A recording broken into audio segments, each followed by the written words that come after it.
welcome back to my channel. In this video I will show you the fastest and easiest way to copy and paste. So let's get started. So firstly open any of the app and where you will written. I will open Word. Now write something. The first method is using keyboard shortcut. So firstly drag, then press Ctrl plus C to copy and paste it.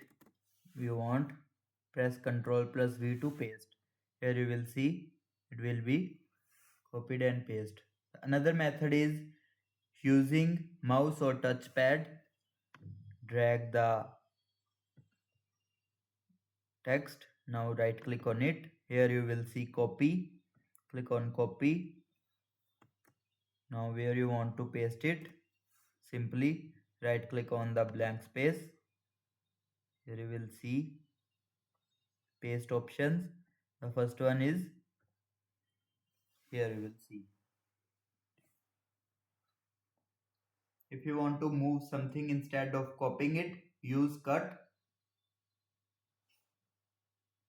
Select all, right click on it. Here you will see cut. The text will be cut from there.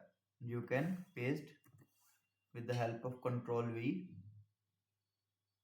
That's how you copy and paste on laptop using simple shortcut and mouse click. If this video helped you, like the video and subscribe for more quick tech tips. Thanks for watching.